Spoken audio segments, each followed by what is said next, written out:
Why does your success feel like a crime to the status quo? When minority communities build independent wealth and joy, legacy institutions don't celebrate. They pivot to panic. We are exposing the strategic rebranding of communal prosperity into a national security threat to protect the old guard market dominance. It is time to decode their fear. If you know what that means, I'm basically asking, when a person from a country that you have immigrated to has come to the conclusion that the feel-good energy is no longer good because it has been identified as a minority energy, why is it that they'll say never again? To do this, I'll analyze 2026 data trends and look into other sort of easily analyzable data that you can use on social media. I'll look into volatile anomalies such as the big cities that we live in and how Bangladeshis are ultimately identified as someone that is not a feel-good energy. I'll define the specific psychological discomfort legacy institutions feel when minority institutions bypass traditional credit and gatekeeping loops. Things like, oh no, America won't be white first. Things like, oh no, our women will be lost to the minorities and we'll end up being asked to have to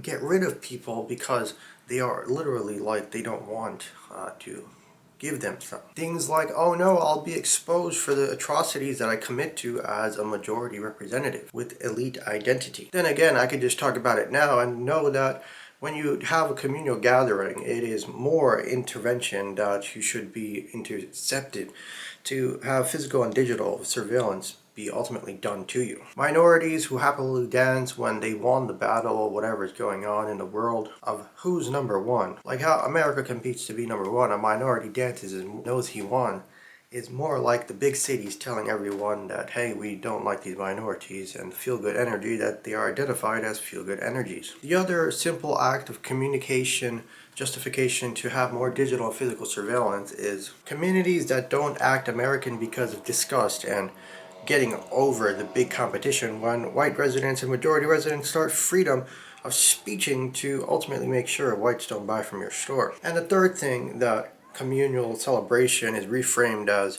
justification for more physical and digital surveillance is, if everything is digital, then there should be good-willed white supremacy cognition of the computer that says that isn't white, so the girl stays with the white male. For all entering within and going to come and leave the USA, that is to say, everything that you expected to believe. Now I'll go into the architecture of the threat narrative. I'll now talk about how there is specific linguistic pattern where mainstream media replaces words, and that's called the euphemism. Replaces words like community with insularity and other terrible words that they don't want the minorities to be number one. And so when you contact your elected officials, you know they have to fulfill, so America's interest becomes top priority before your request. Now, legislative bodies use the guise of national interest to investigate organic growth patterns that they cannot tax or control.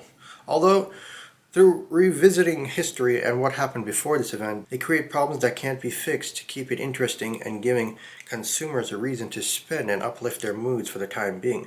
That in itself creates crime, cause capitalism, and they'll never risk setting up shop with these criminals and their insight to their systemizing the perspective of the shutter. Then there's historical recycling of fear tactics used to paint minority self-sufficiency as a precursor to social instability. Schools teach children they've been number two, and currently China being number two is a national threat, showing white and colored free spirits who want peace as homeless men and women who give their nannies to every male as homeless cages. The pioneering, wealthy, free person, allowing Freemasons to become wealthy off the expense of the free spirit.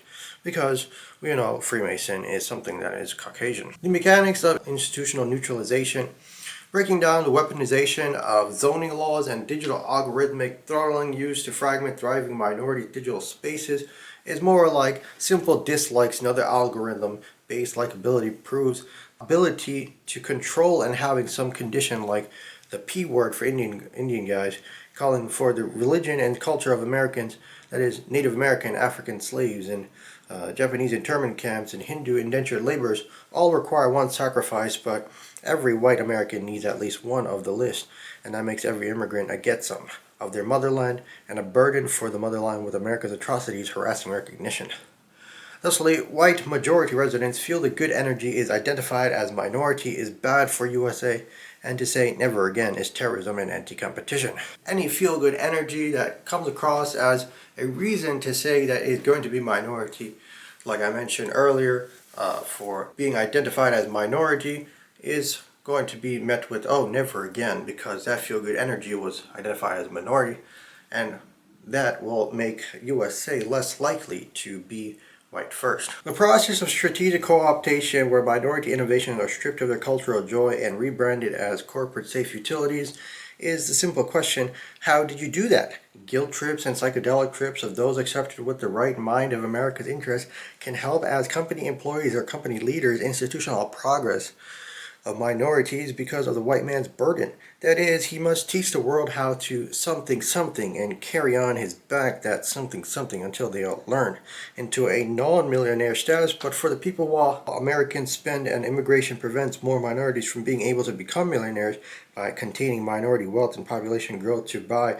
from a minority who opened a business that he knew whites thought were good, stripping that good by policy, sanction, taxes, and defaming with racial slurs like the P word for Indian men and jumping bean and the N word and chopsticks and curry is the ultimate reason of strategic co-optation, where minority innovations are stripped of their cultural joy and rebranded as corporate safe utilities because, well, there was one person who was an employee and his great idea was big enough to become to make a white man a millionaire, and once that million happened, they have to do it again as minorities, or otherwise they won't be marked as valuable for the company. Legacy financial gatekeepers use risk assessment models to penalize high-growth minority sectors that refuse to adopt traditional hierarchical structures. By increasing taxes or fucking up the process, most gatekeepers will vandalize or say the feel-good energy that was minority in the first place is to be destroyed by the destroyer the white navy has, and then say they got somebody in your race, so it was them who was in your race. These financial gatekeepers use risk assessment models to penalize high-growth minority sectors that refuse to adopt traditional hierarchical structures, as I mentioned earlier, because they have the ability to say they have someone within your race who has impregnated one of your women, or they have the military in your waters to say they're not going to let you.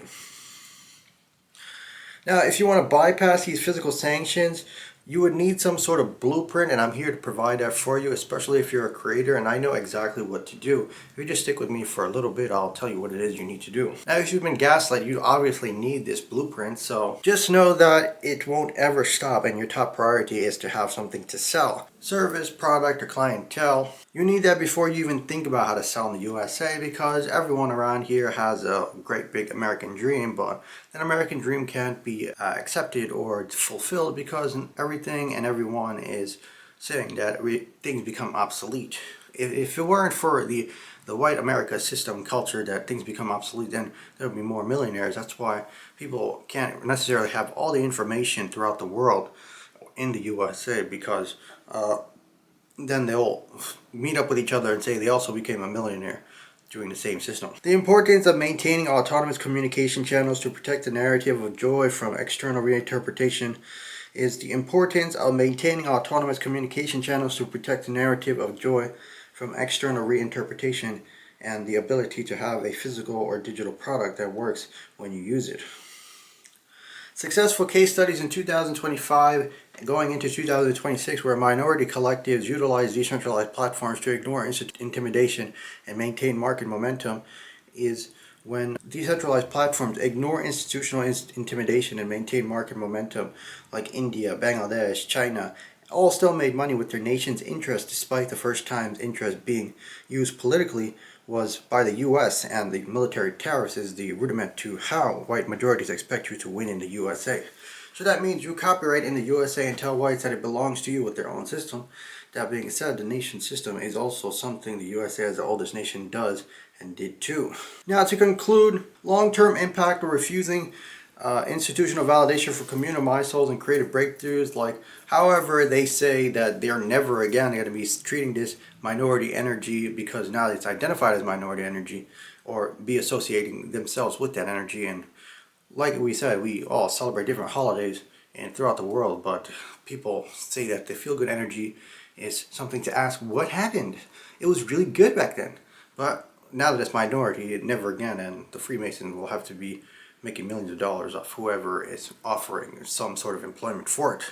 Well, because they have the money and majority of people to purchase from Freemasons. So not having to need validation for communal mind souls and creative breakthroughs gives you more space to create more and ultimately create a market that is new, but once copyrighted and with the right life experiences, you can prevent whites from thinking their intellectual property farming device, known as social media, from being delivered to whites. If you know people who invented social media, or back in the day, they said that social media was an intellectual property farm for white people to surveil the minorities that they have colonized, enslaved, and indentured labored and internment camps. So this is all pretty much relevant. It's just not spoken because it's going to be an innuendo that is going to be frustratingly difficult for minorities to deal with, but it will always be revisited. Development of internal joy metrics that prioritize community health over the approval legacy gatekeeping structures in the USA are big because not every race has significant differences, like the P word for Indian people, or 300 million Bengalis are pretty much Muslim and 1 billion Indians are pretty much Hindu. Unlike the USA, which has 200 million whites and the rest of the 300 million population of the USA is minority, who are pretty much Christian. They build a community where they can make more future situations profitable with the ultimatum from USA being the way it should be, and their atrocious valuations of nations and the companies the nations produce as inferior. Radical joy is the pretext to knowing when a white majority resident says never again once they find out the feel-good energy is minority by having known that someone white thinks it's good. Then comes after where they begin to think they can do the same thing for whatever anti-competition they did, either through boycott, shagging your women, or knowing they have military in your nation's proximity of territory.